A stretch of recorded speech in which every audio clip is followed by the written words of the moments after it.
The Ellavi uterine balloon is an open system that allows water to be expelled from the balloon back to the supply bag, reducing the size of the balloon. It allows the physiological process of contraction and retraction of the myometrium, and it allows pressure control that will prevent necrosis if used together with brace sutures. The Ellavi uterine balloon must be used subsequent to the emergency measures that are usually applied in the case of a postpartum hemorrhage and when medical treatment has failed. This implies using your first-line oxytocic as well as a second-line oxytocic. The Ellavi uterine balloon should be used for an atonic uterus following complete delivery of the placenta. It is important to be sure that the uterus is completely empty.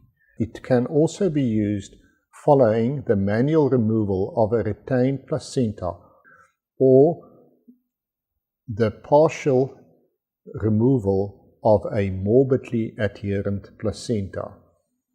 In the labor ward, it will usually be following the complete delivery of the placenta and the exclusion of perineal, vaginal and cervical tears. In theatre, it will be following the manual removal of a retained placenta as well as a partial removal of a morbidly adherent placenta. The Ellavi uterine balloon consists of A supply bag, B, tubing with the black rings indicating the height of the supply bag above the patient to allow for pressure control inside the uterus. C is a T-valve that can be opened or closed. D is the uterine balloon. When inserting a uterine balloon, aseptic technique should be used. Drop the content of the sterile package on a sterile tray. Don sterile gloves. Make sure that the T-valve is closed. 1 liter of saline or sterile water can be used. Pour 1 liter of sterile water into the supply bag. The cap is replaced. However, the spike of the cap can be inserted into a liter of any intravenous fluid. Hang the supply bag at a height of 1.5 meters on a drip stand. Place a Sim speculum in the vagina. Grab the anterior lip of the cervix with 2 swab holders. The uterine balloon should now be placed in the palm of a hand and kept with the thumb. Insert the uterine balloon through the cervix into the uterus. Hand the swab holders to an assistant. It is important while placing the balloon that the balloon should be placed into the upper segment, the thick part of the uterus as indicated. Once the balloon has reached the fundus of the uterus, keep the tubing while removing the placing hand. The T-valve should now be opened. While water is running into the uterine balloon, make sure that the balloon stays in the highest segment of the uterus by keeping 2 fingers below the cervix. The water stops running in when the balloon is filled. The height of the balloon should now be adjusted according to systolic blood pressure. If the patient has a systolic blood pressure of 80, the height should be adjusted to the second black ring on the tubing. This ring should be at the height of the patient.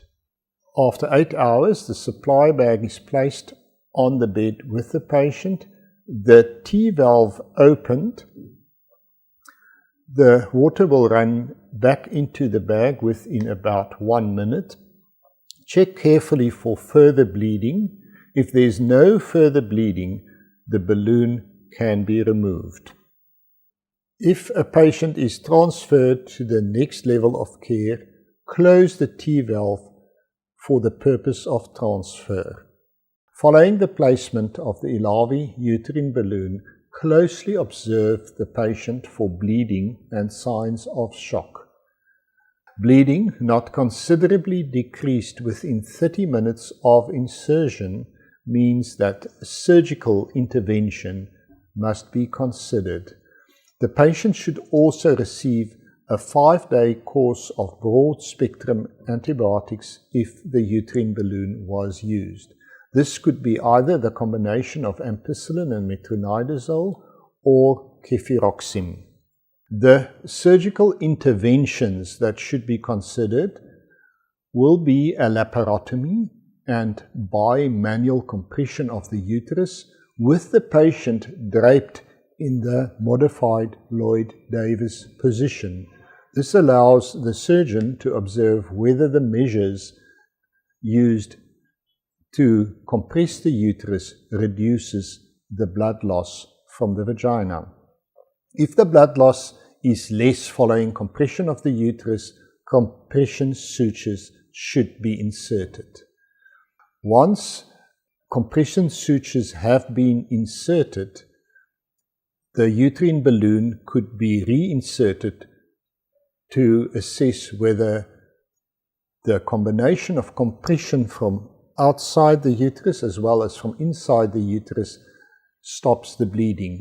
In most cases, this will be successful. However, if the bleeding continues, the next 2 steps would be systematic devascularization of the blood supply to the uterus, meaning tying off the ovarian arteries and the uterine arteries.